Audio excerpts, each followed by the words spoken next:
Na década de 1920, surge um movimento artístico no cinema que promete mostrar o que o diferencia de todos que vieram antes e o que estão por vir.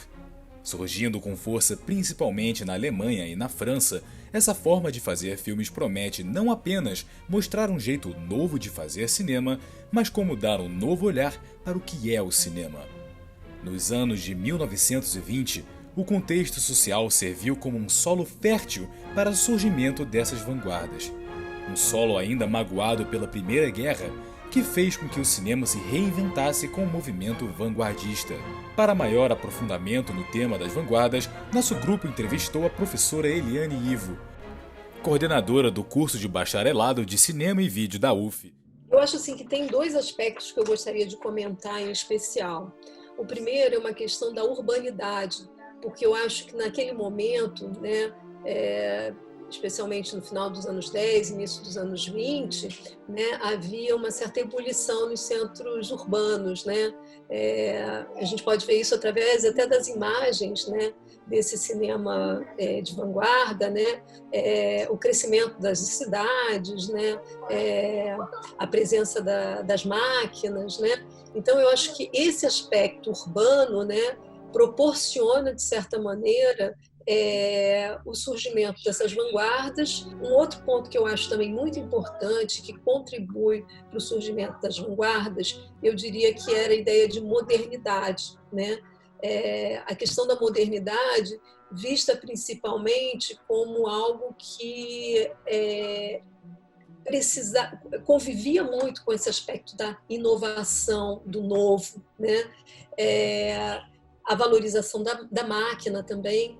Então, de certa maneira, as vanguardas elas surgem nesse ambiente social de muita efervescente, Tendo sido impulsionado fortemente por outros movimentos das artes plásticas também dessa época, as vanguardas de 1920 trazem experimentações visuais para as películas. Sim, a vanguarda ela traz uma característica muito interessante para o cinema. Se a gente pega, por exemplo, o André Bazin, ele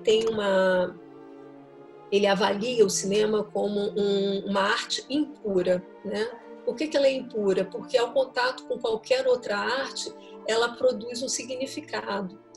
E o cinema, quando ele nasce muito próximo, primeiro do teatro, E a vanguarda, ela surge talvez na Europa com outras artes importantes, Também a literatura vai estar presente de alguma forma, o teatro também, mas acho que a pintura, surge também com um elemento muito importante, a fotografia, Então eu acho que o impacto que o cinema traz é muito forte para as artes de uma maneira geral, Mas por essa característica da impureza do cinema.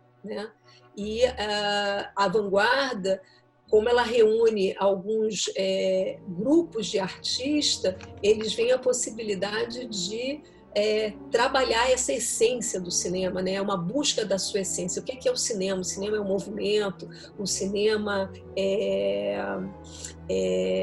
trabalha com o visual, enfim, eu acho que todas essas inquietações estão presentes no trabalho das vanguardas.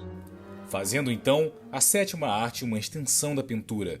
Movimentos como expressionismo, impressionismo, surrealismo, dadaísmo, construtivismo russo e outros foram moldados e deram norte para os filmes vanguardistas dos anos 20.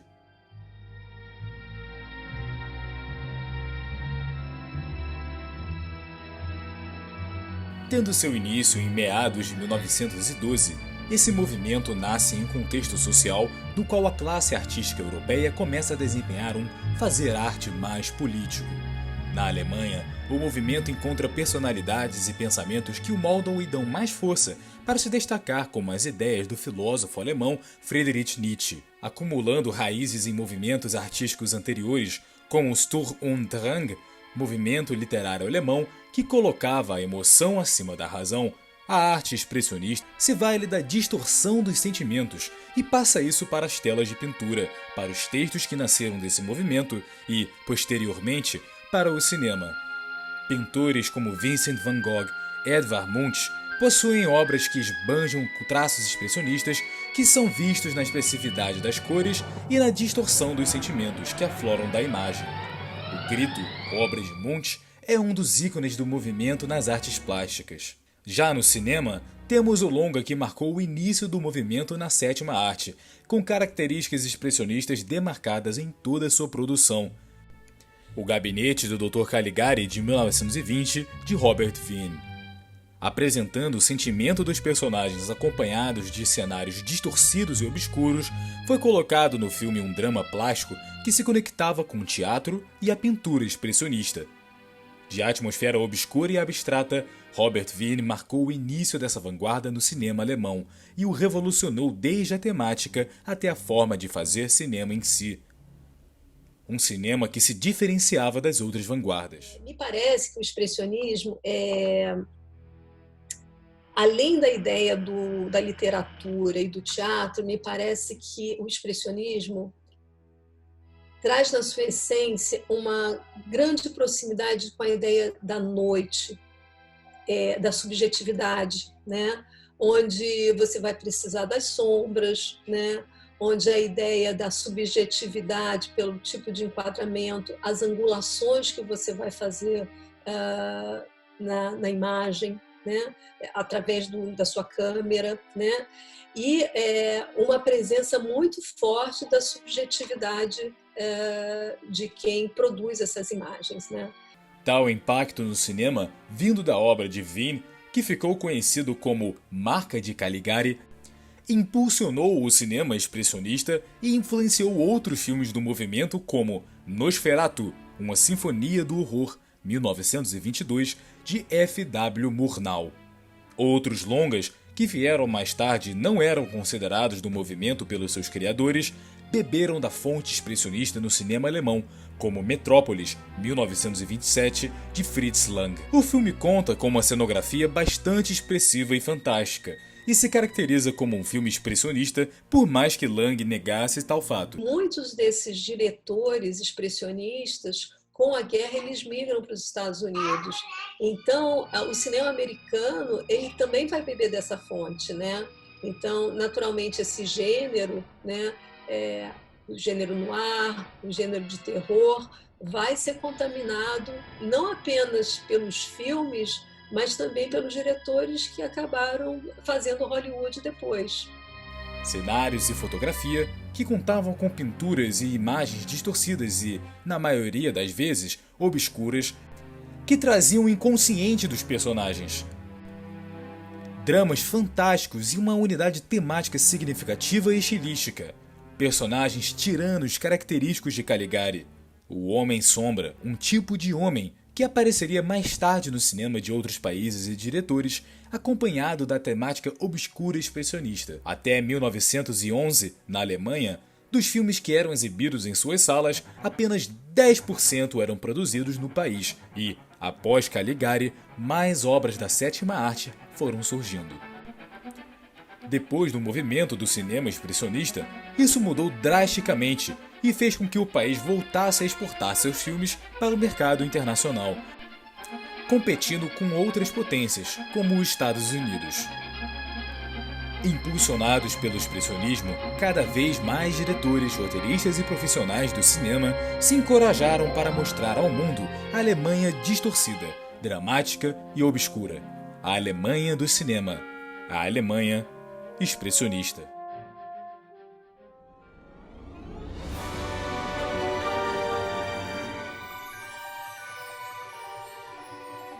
Para compreender o movimento impressionista francês, é preciso falar sobre o movimento histórico do seu nascimento. Os franceses foram os pioneiros do cinema, com a Pathé sendo a principal empresa cinematográfica do mundo. Porém, a eclosão da Primeira Guerra Mundial em 1914 causou um grande impacto no continente europeu, incluindo sua indústria de filmes. Filmes norte-americanos ganharam muita força nesse período. É nesse cenário de crise, após o fim da guerra em 1918, que surge o movimento impressionista francês. Nomes como Louis Deluc, Marcel L'Herbier, Jean Epstein, Abel Gance e Germain Dulac foram fundamentais para tornar o impressionismo francês um dos mais importantes movimentos da história do cinema. Seus estudos procuravam levar inovações no campo visual, provocando o público a não apenas ver e sentir o personagem, mas, muitas vezes, ser ele próprio o centro das atenções. A invenção de novas técnicas, como a sobreposição de imagens, as deformações propositais feitas pelas lentes, os planos subjetivos, o uso de máscaras, além da mistura da narrativa com as imagens, buscava trazer uma carga mais afetiva, poética e misteriosa, sempre tendo um significado.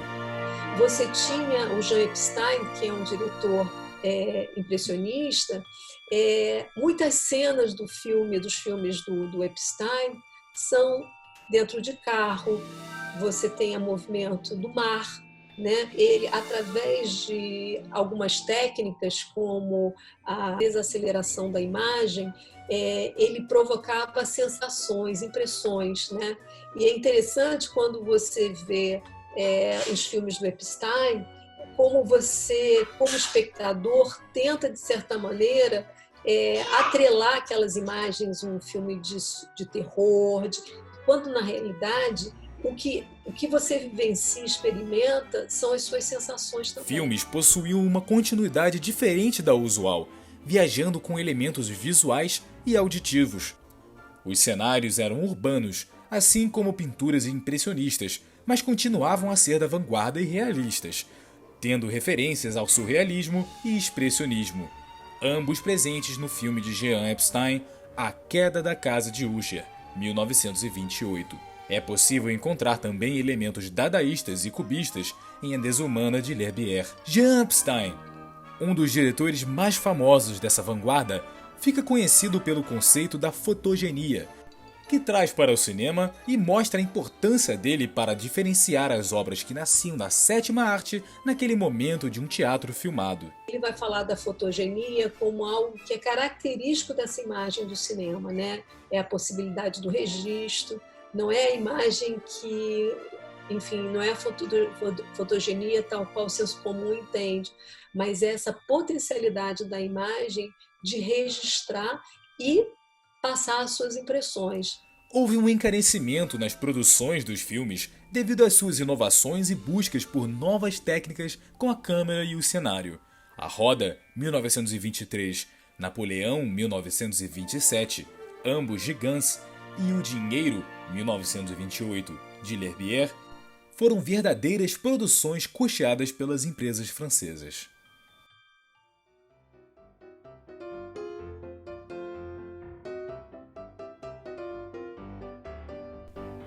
O surrealismo foi um movimento artístico que surgiu na década de 1920 na Europa, como um reflexo da insatisfação de artistas com a sociedade burguesa da época e com a hipocrisia que com eles controlavam a arte. Esse grupo de artistas buscavam romper com o modelo convencional, ansiando libertar o homem da ignorância, ao construir um novo modo de realizar a pintura, a poesia e o cinema. O surrealismo foi diretamente influenciado pelo contexto social da época, o fim da Primeira Guerra Mundial, as ideias revolucionárias da psicanálise freudiana e os movimentos cubista e dadaísta.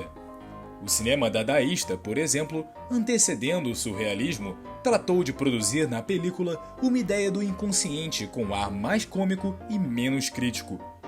Todos esses fatores foram essenciais para moldar o caráter subversivo do movimento. Os artistas surrealistas basearam suas ideias na crença de uma realidade superior, a qual se chegaria por associação de coisas aparentemente desconexas, ou então influenciados por Freud, pelos chamados processos oníricos de decifração dos significados enigmáticos que se elaboraram nos sonhos. Ainda falando sobre a relação entre o dadaísmo e o surrealismo, os filmes surrealistas, por outro lado, se distanciaram da comicidade, mas beberam da essência crítica e subversiva dos filmes dadaístas e foram além, ao transmitirem na película os sonhos e o inconsciente, com o uso de imagens distorcidas e metáforas desafiadoras.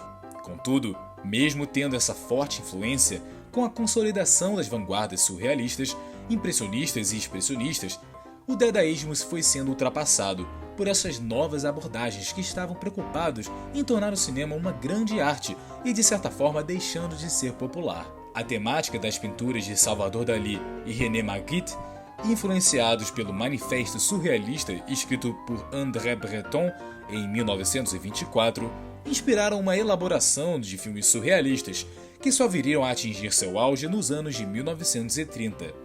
A sétima arte embarcou no imaginário da mente e da irracionalidade, afastando-se da comicidade e do purismo geométrico dos dadaístas e das ideias futuristas, procuraram a luz na liberdade e os obscuros objetos do desejo.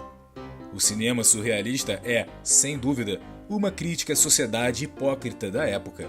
É uma ruptura com o cinema narrativo e o anunciador do cinema experimental.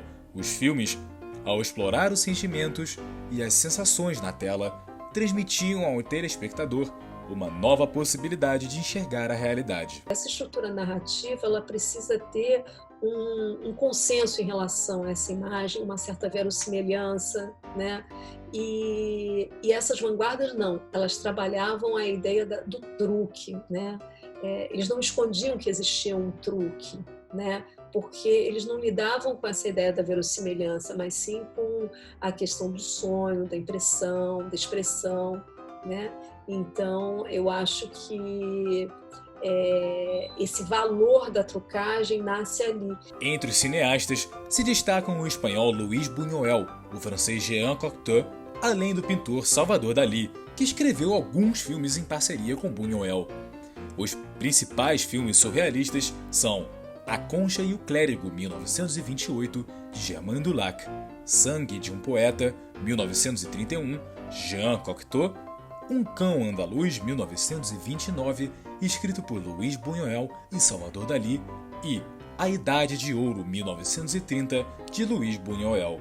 Vale ainda ressaltar que as marcas deixadas pelo surrealismo no cinema influenciaram diretores como Mário Peixoto no filme Limite, de 1931, e encontraram ressonâncias ainda hoje na obra de diretores como o célebre diretor norte-americano David Lynch.